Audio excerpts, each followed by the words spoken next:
मसीह की मेरे भाइयों बहनों, परमेश्वर आप सबको आशीष दे।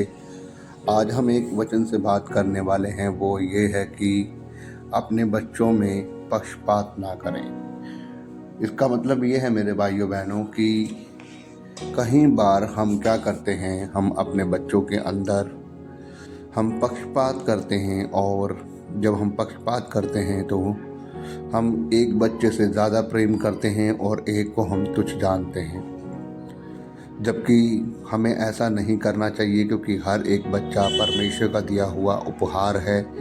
हर एक बच्चा परमेश्वर की ओर से हमें मिला है और हमें सबों से एक समान प्रेम करना है। अगर कहीं ना कहीं हम अगर बच्चों से एक से प्रेम करते हैं और दूसरे को हम तुच्छ नज़रों से देखते हैं, तब हमारे बीच में और कुछ नहीं, हम मन मुटाव को और क्रोध को, जेलसी को हम उत्पन्न करते हैं और कुछ नहीं। बाइबल इस प्रकार से बताती है, उत्पत्ति की किताब उसका 37 अध्याय उसकी 3 और 4 आयत इस प्रकार से बताती है। लिखा है कि इज़राइल अपने सब पुत्रों से बढ़ के यूसुफ से प्रीति रखता था, क्योंकि वह उसके बुढ़ापे का पुत्र था और उसने उसके लिए एक रंग बिरंगा अंगरखा बनवाया। परंतु जब उसके भाइयों ने देखा कि हमारा पिता हम सब भाइयों से अधिक उसी से प्रीति रखता है, तब वह उससे बैर करने लगे और उसके साथ ठीक से बात भी नहीं करते थे। आप देख पा रहे हैं कि किस प्रकार से इज़राइल का, याकूब का जो प्रेम था यूसुफ के साथ, वो उन भाइयों से ज़्यादा था। और बाइबल इस प्रकार से बताती है कि उसके उस प्रेम के द्वारा जब वो उससे प्रेम करता था तो हर चीज़ में उनसे ज़्यादा बढ़कर वो सब चीज़ों में उनको आगे रखता था। और साथ ही साथ उसने उसके लिए एक रंग बिरंगा एक कुर्ता, एक अंगरखा बनाया, जिसे देखकर उसके जो बाकी 11 भाई थे, जो बाकी उसके भाई थे जो 10, वो उससे जेलसी करने लगे। क्यों जेलसी करने लगे?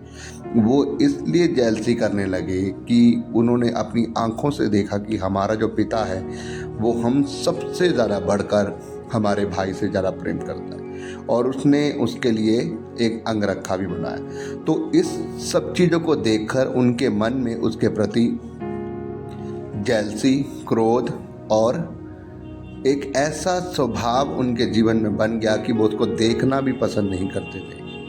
इसलिए बाइबल बताती है कि वो उससे ढंग से बात भी नहीं करते थे।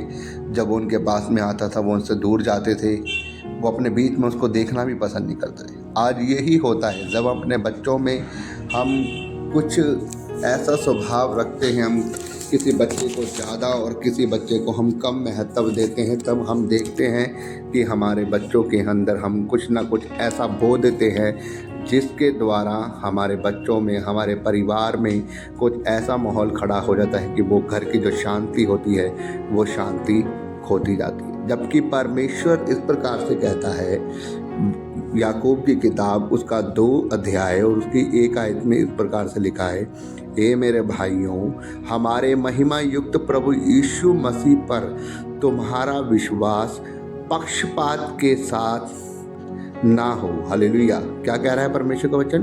तुम्हारा विश्वास पक्षपात के साथ ना हो।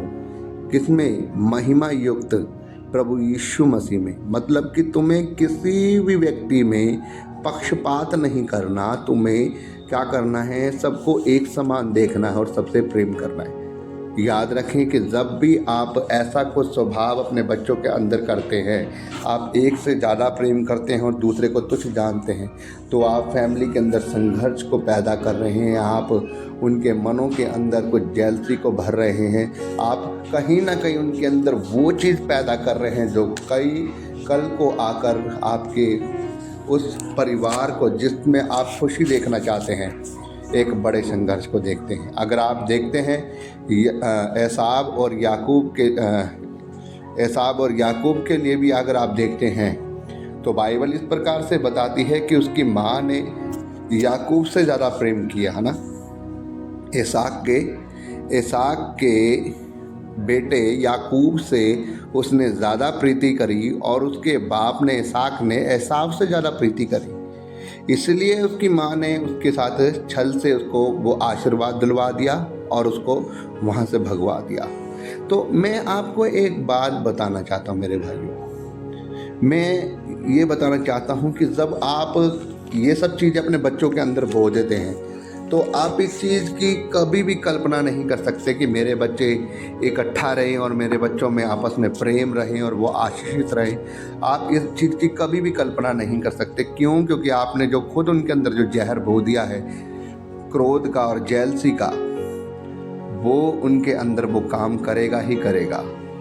आप फिर उसे चाहे कितना भी मिटाने की कोशिश क्यों ना करें, वो नहीं मिटेगा। इसलिए मैं आपको बताना चाहता हूँ, आप वो काम ना करें जिसके लिए परमेश्वर ने आपको मना किया। बाइबल बताती है कि जब हम परमेश्वर के वचन को तोड़ते हैं तो हम हमेशा अपने जीवन में पाप को देखते हैं, संघर्ष को देखते हैं। और इसीलिए आप ऐसा कुछ ना करें अपने बच्चों के जीवन में। आप बच्चों को भले ही थोड़ा दें लेकिन सबको बराबर दें। जो भी आप प्रेम करें सबके साथ करें, किसी को ज़्यादा और किसी को कम ना करें। क्योंकि जब आप देखते हैं तो बच्चे खुद बच्चों का दिमाग बहुत शार्प होता है, वो सब चीज़ों को नोटिस करते हैं। और जब वो ऐसा स्वभाव देखते हैं तो कहीं ना कहीं बच्चे अपने आप को अकेला महसूस करते हैं और वो अकेले में रहना पसंद करते हैं। और जब वो अकेले में रहना पसंद करते तो उनकी ज़िंदगी कहीं ना कहीं ऐसी डिस्टर्ब होने लग जाती हैं कि वो अपने जीवन को एक अलग और एक अकेलापन महसूस करते हुए वो अपनी खुशियों को वहाँ ढूंढते हैं जहाँ उन्हें खुशी मिलती है। तब फिर वो गलत संगति में जाते हैं, बुरे लड़कों में जाकर उनको संगति अच्छी लगती है क्योंकि उनको वो खुशी वहाँ मिलती है उन फ्रेंड सर्कल में। फिर आप बोलते हो कि नहीं, मेरा ये लड़का गलत बन गया, बुरा बन गया, बुरी संगति में चला गया। फिर आप उसे मारते हो, पीटते हो सही रास्ते पे लाने के लिए। तो ये कहीं ना कहीं ये हमारी ही गलती होती है कि हमने एक बच्चे से ज़्यादा बढ़कर और एक से कम प्रेम किया है और इसीलिए ये सब दिक्कतें हमारे बीच में हम देखते हैं। तो ऐसा कुछ ना करें, सबको एक समान प्रेम करें। परमेश्वर आपको आशीष दे। मैं विश्वास करता हूँ आप इस वचन के द्वारा इस बात को समझ पाएँ। God bless you all.